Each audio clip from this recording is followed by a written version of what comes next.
How's it going, guys? Welcome back to the channel. So now, as we prepare for the beginning of the Six Nations, we've seen France's starting lineup, we've seen Wales' starting lineup, and I really wanted to go through a video because looking back on the videos that I made in relation to um, both teams' announcements, I found, you know what, I was being relatively harsh on Wales.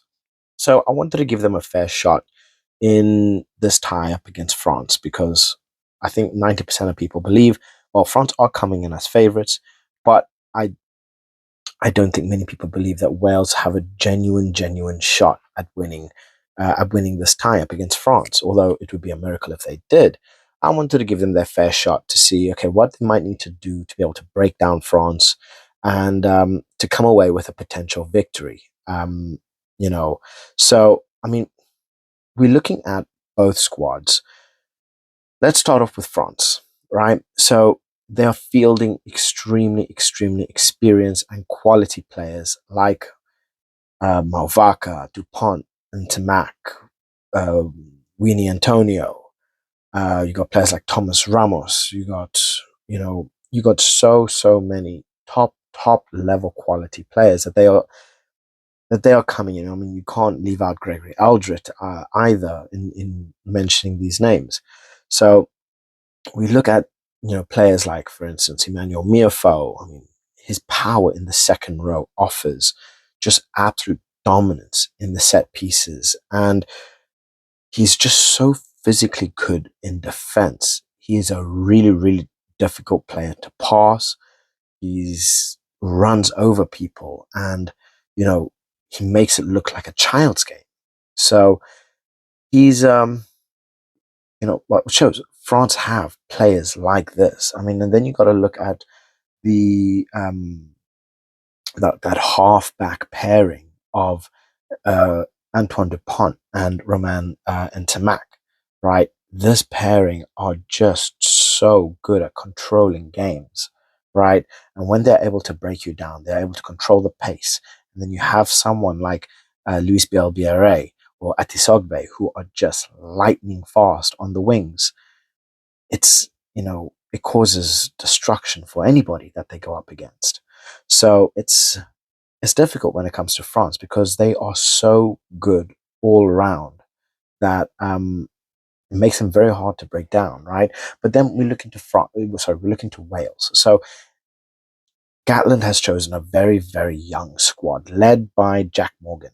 Right now, this is a man that really embodies, like he really sets a tone in terms of energy, and his leadership on the field is absolutely brilliant, especially in the breakdown. Right, he is going to be a very key player for Wales. And if Wales are going to get anything out of this tournament, they're going to need players like this to really perform. Obviously, they are without players like Dan Bigger, Reese Webb, who would generally impact the game. But obviously, Catlin is going for a much younger, inexperienced squad. And then you have players like Aaron Wainwright, which I believe is a player that Wales genuinely need to work around and rebuild around, right? Because he is a ridiculous talent. And I mean, his dynamic ball carrying is crazy, right? But then you also have experience like Liam Williams at fullback, and the guy is just a rock. He's a guy that can stabilize the game. He's a guy that can, give you breaks when you need it. He's the guy that will be able to, gain yards when you need it. He'll be able to kick well and, really put players on the map and, create spaces for players when needed. But also to be able to slow the game down when France are going to be attacking heavily like they like to do, right? So we look into potential key areas that might affect the game. So first one is going to be your scrums and lineouts, and France are so good and they are so strong. When it comes to these, it's going to be very difficult for Wales to break down, right? So you look at the front row with Winnie Antonio, Malvaca. They are going to absolutely dominate that front, that scrum. And these are some of the best scrummages in the world. And you can tell that these guys are not going to mess around. And I don't think Wales have anything to truly, truly stop the physicality of France in the scrum, right? Obviously, players like Will Rowlands and David Jenkins, I think they are going to be more reliant in terms of lineouts. They will try to disrupt France's way of playing.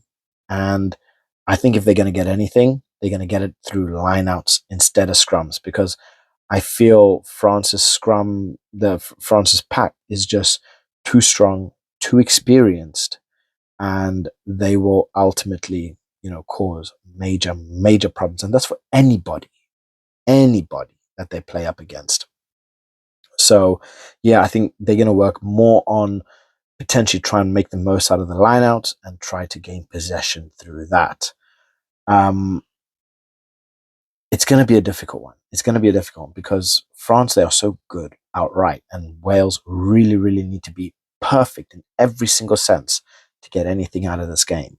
We look at like Gregory Aldred and Francois Cross. I mean, they are masters of the turnover ball, right? They are just absolute masters. And they are the ones that will be able to break down teams and get the ball for France. They gain that possession when it is most needed. And they do it so well. So well. And it's key moments like this when it really matters, where they turn up and it makes all the difference in the world. And then we go into like Jac Morgan and James Botham. They at the same time need to be relentless in competing for possession.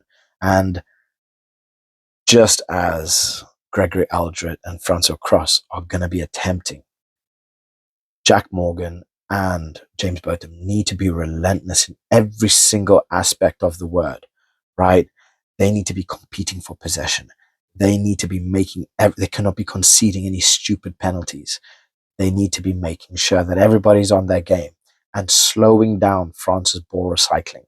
Because the moment that they start to get into rhythm and they start recycling the ball, right, through the rucks, they are going to become unstoppable. Because once they start, it's very difficult to break them down. So you have to stop them as soon as physically possible before they score tries, and you give them that leeway. They're going to make the most out of it. By far, they are going to make the most out of it, especially when you have players like Antoine Dupont and Romain Ntamak, who I say are quite possibly one of the best halfback pairing in the world. Their decision making will just like they will dictate France's attacking, style. How they're going to break down, how they're going to break you down. These two are going to be at the center of that, which is what's what make games brilliant to watch, but it's what will allow France to really blend that forward pack into the backs and, just make for seamless rugby, which is what they do so well, right? So you look at this and you think, okay, now what do Wales need to do to kind of replicate this or to try and stop it? So you have players like Thomas Williams and Ben Thomas, who they at that time need to be breaking down. They need to be trying controlling the tempo as much as they possibly can, especially up against his experienced French side. They need to control the tempo. They need to use smart kicking. They need to be kicking as best as they possibly can, right? To gain as much territory as they possibly can, because France are deadly anywhere on the pitch. So they need to be very smart. They need to know when to kick. They need to know when to relieve pressure. They need to know how to make the most out of every single opportunity. Otherwise, it's just going to go south. It is really, really going to go south, right? So it's a difficult one for Wales because they are so outmatched. I would love to see Wales come through with a big, big win, but I do feel the the task is too big, if that makes sense, right? Everybody needs to have a perfect game to get something out of this game. Do they have talented players? Yes. Are they very young? Yes. Are they experienced on the international stage? Not all of them, right? But it comes down to how mature they are and how well they deal under pressure, because that's what France is going to put on them. France is going to make sure that they are under pressure non-stop, especially when you have like France's back line that is led by Thomas Ramos, who he's going to be gaining yards. He's going to be gaining territory.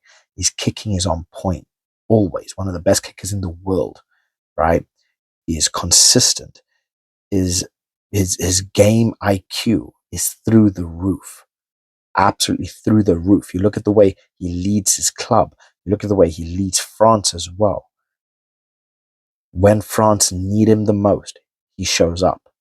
When they need him to kick just a couple meters away from the try line, that is what he does. When pressure is needed to be relieved, he makes sure that that is done. He is one of the best players in the world, one of the best 15s in the world, and he rightly deserves it. So, yeah, he's going to be breaking down Wales' defensive structure. He's going to be offloading quickly. He's going to be making plays. He's going to be kicking into play. He's the guy. He's got it all, and he's going to make Wales hurt.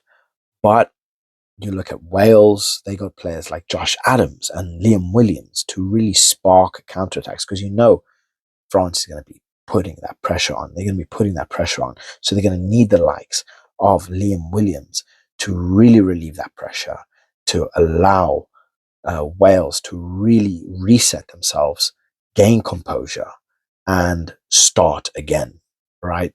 And if they're able to, get through a couple phases and start getting in attacking rugby and really start working and trying to recycle the ball as best as possible, they could definitely cause France some problems. But it's that composure, how well they're going to deal under that constant threat, under that constant pressure that France is going to put them on.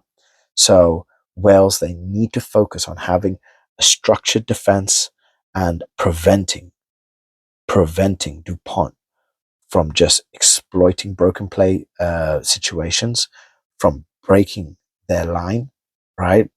And they basically need to break his legs, right? Break his legs, send him off. That's what they need to do. And I think that's the only thing that's going to be able to stop him at this moment in time. Maybe cut off an arm. But yeah, they're going to need, they are going to need a miracle. But I'm giving Wales their fair dues. I would love to see something come out of it, but it's difficult to see when player for player France outplays them all the time, right? So we look at how France is going to win. They are going to dominate the set pieces. They're going to dominate the breakdown. They're going to use the quick ball from Dupont, where he's so dangerous, to really exploit space and just let players like BLBRA, Mr. Roadrunner, just let him free. Atisogbe, let him run, right? Nobody's going to catch him. Nobody's going to catch them at all. And then really, really use Ntamac's tactical kicking to really control territory. And I think this is the way France is going to end up playing.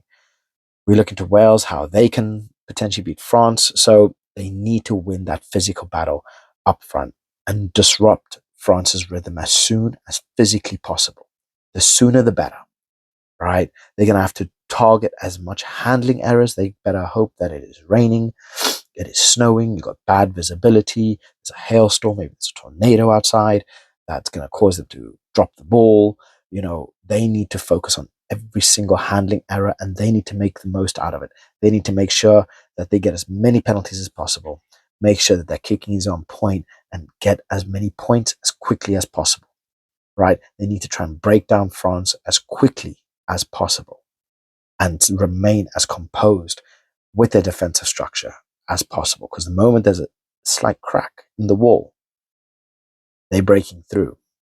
And then they really, really need to make use of Liam Williams in this game. They really need to make use of him and his kicking prowess. They need to make use of every single point scoring opportunity, no matter where it is. And Thomas Williams is going to have to play one of the best bloody games he's ever played. They're going to have to utilize his quick thinking. They're going to have to utilize his ball skills. They're going to have to utilize his ability to see play and find a way to break down this French defense, right? So if Wales are able to get something out of this game, oh my God, it would be such an amazing turn of events. And, it would be amazing. That would be Gatland's first win. And what a hell of a win it would be for Gatland, coming for 2024, where they didn't win a single game, to coming to the opening day of the Six Nations, and they get a win over France. That'd be like icing on the cake. What is the likelihood of this happening? It's very, very unlikely. So let me know what your thoughts in the comment section below. Hopefully this video has given you enough confidence to give me a like and subscribe, as I just want to provide you guys with the best content possible. And on that note, catch you guys in the next one, and can't wait for the Six Nations. Bye.